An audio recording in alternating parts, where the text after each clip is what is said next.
Mariano said, can you help me tweak my niche? So Mariano, where are you calling from? I am calling from Argentina. How are you doing, Ted? All right. Amazing. Never been there. Um, Sometime now. Beautiful. Yeah. You said, okay, I help creatives and healers who are stuck to overcome self-sabotage, procrastination, and other forms of resistance so they can tap into their creative energy with freedom and ease. Beautiful. Okay. So the word creatives, I don't know, I just got to be in my bonnet about it because I never know what it means. If I were to ask everyone on this call to just in the chat, like, what do you think creatives means? You would find almost no words overlapping. Um, so let's just, what do you mean by creatives? Well, I mean, I could go with artists, but I want to also include like, everything, writers or I don't know, just people Okay, in general who have. yeah, this is the key word. I want to include everything. Um, so this does broaden the niche. Right. But one of the things I recommend in situations like this is if you at least give your top three examples. So like I work with creatives such as Right. and give the top three the ones that you'd be most excited about, that you'd feel most competent in helping. Because then it at least defines the word. Because otherwise, really, people look at it and they say, well, is this graphic designers? No, I think he means potters. No, he means painters. No, he means like just bon vivants, people who just have a creative spirit in life. And we all have a different understanding. And so then it's hard to bring somebody to mind. Okay, healers, I understand. So they're stuck. And it sounds like the nature of their stuckness is a kind of self-sabotage, procrastination, right? Other forms of resistance. Now, when they come to you, are they aware that they are procrastinating? Hmm. I mean, I don't know if they're aware of the term procrastination, but they're aware that they've tried everything like external, as in like they've developed the skills, they've developed the community or the networking, they have all that kind of stuff. They've done the workshops, the courses. So they should be able to do what they're doing and they know what to do. It's not like they're on day one where they're like, I don't know what the first step is. They know what step one, two, and three is, but they can't like manage to do it anyway.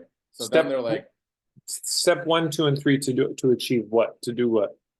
whatever it is they want to do, like their artistic project, or maybe it's they're entrepreneurs, so it's like their business. So they know what in theory they should do because they've done the like online course where it's like, you have your new business.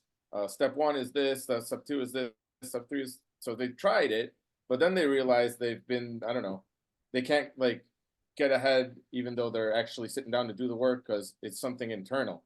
So they're like, I don't know, maybe it's self-sabotage, or I've tried it and I've started like 7 different projects in the past year. Why am I always starting a new one? Okay, so it's great. What you're saying is clearer than what you wrote. Okay. Okay. So the way I'm hearing it is something like, you know how there are people who they've got some project or projects that they're working on, and this could be they're artists, they're healers, they're entrepreneurs, but they got some project. So and that could be their business, particular project, and they're working on it. And they know the steps, they know how to do it, but they keep putting it off. They keep not finishing projects. They start things, they don't finish them. And they're starting to realize, like, wait a minute, it's not that I don't have a checklist to follow. It's not like that. It's not the technical thing that I don't know how to do. I just keep shooting myself in the foot. Like it just keeps not happening. Right. And now it's getting, and okay, now here's the question. That's probably gone on for years, right? Right. They've been not finishing things. Um, what's the breaking point? What's the point where they finally say three things? And for everybody, this is important because when we're talking Island A, we're talking your niche, we're talking who you're reaching. The problem, there are three criteria that if they are not achieved, it's the wrong situation. Number one, they get to a point where this must change. Not that it should change. Not that, oh boy, that would be really fine if it changed. I wouldn't mind. No, it must. This has to change. Number one. Number two, that has to change now, not tomorrow. today. Like it's just, I can't bear another second of this. And number three, I need help. So my question is, what's happening in their life that puts them in that place where it's like, this has to change now. I need help.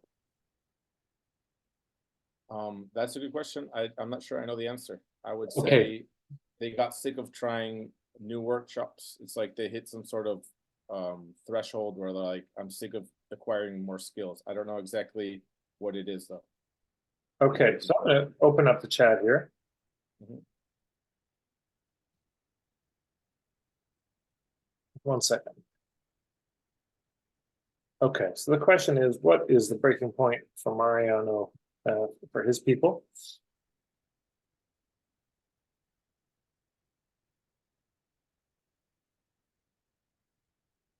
Yeah. It's like what's rock bottom for Yeah, these exactly. people. Mhm. So I'll give you a few. Right. There you go. Kate says it. They're flat broke. They need to pay the rent. That's kind of the one I was thinking. Money, says Kara. Anyone else? What other ideas? Like, what's the moment where they finally take it seriously and like, I need help. I got to deal with this. I cannot keep this pattern of uncompleted projects going that I start and I don't finish. Um, this is chronic and it's now hurting me, right? So, right, financially, I have to go back to the real job and give up my biz or that project or my art. And it's, oh God, no, I can't. Right. They have another family member on the way, or they want to, right? Um, Enough frustration, the health starts to fail. Yeah, they're so stressed trying to spin all these plates, and now it's just, yeah. But it's causing issues in my marriage. Oh yeah, now we're talking. Right. Your partner sits you down and it's like, you need to get a job. I'm sick of this. I'm sick of waiting. I Or think of, I'm sorry. you go ahead.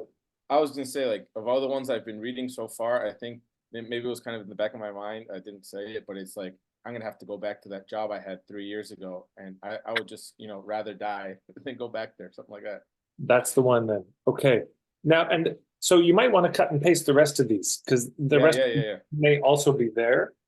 But yeah, I'm getting depressed, right? Oh, comparison to other colleagues, right? How about that? You're an artist and you've been meaning to put on a show or whatever, and then you see one of your friends put on a show Mm. and all the success they get from it, and you just think, oh God, that could have been me. So one of the questions too, so Island A, right? That's the problem they have. That's the pain. So what we're getting to is it's somebody who is a pattern of not finishing projects that they start. And the breaking point in particular is they're looking at their bank account. And by the way, Marianne, I'd recommend drawing this out as a doodle. Like, see if you can actually draw, stick people, this situation.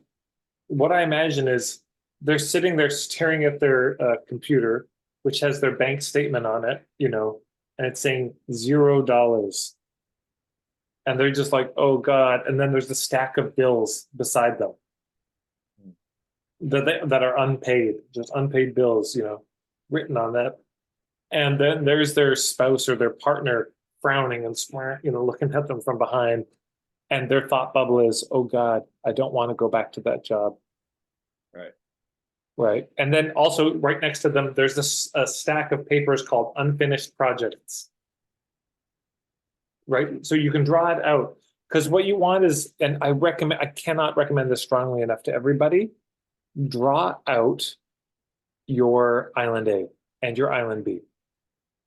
Because what you'd want to be able to do is, like Mariana, you sit down with somebody who's your ideal client and you say, is this you right now? And they look at it and they say, fuck right off. Like that, did you spy on me last night?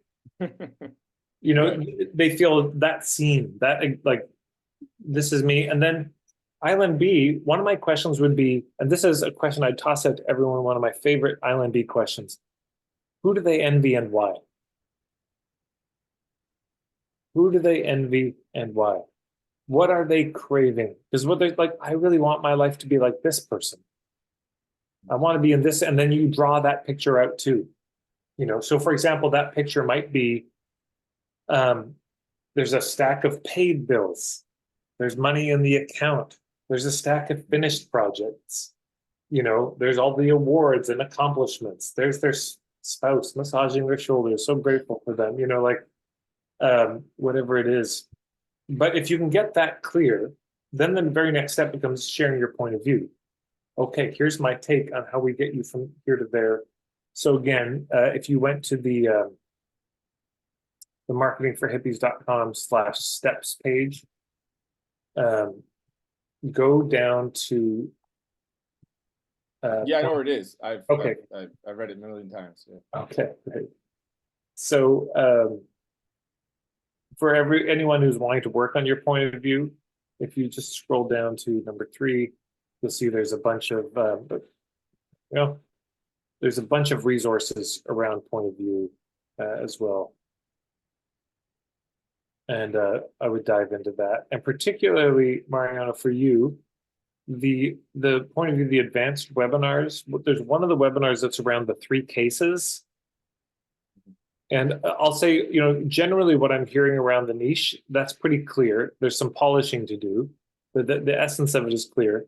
So then at this point, I'd move into the 3 cases. And just for everyone, the teaser of what this is, and also if you go to YouTube and you just search Tad Hargrave, the 3 cases, a 7-minute video primer will show up.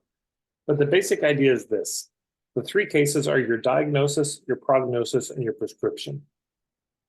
The diagnosis is you giving your take on here's what I think is happening underneath the surface, underneath the hood. The prognosis is here's what's likely for you if you change it or if you don't. Here's the best case and worst case scenario in front of you with the aim of just being realistic about it. And then the prescription is here's what I think is needed. Whether or not you work with me, whoever you work with, this is what's needed, yeah? Because if you can lay that out, those 3 things, and make that case, then when you share your offer, you know, if you take it through the value slider and you get a really good offer, when you show it, they're just leaning in. They're much more likely to say yes. So there you go. Thank you, Mariana. Thank you for your good work. Oh man, there's a lot of creative people out there who are going to be extremely grateful to have your support. Awesome. Thanks so much. Thank you, everybody. And I've hated marketing all my life. And since I found this, I don't hate it anymore. So thanks so much. Oh, I know the feeling. Boy, I know the feeling that your story is my story. And yeah, what a relief.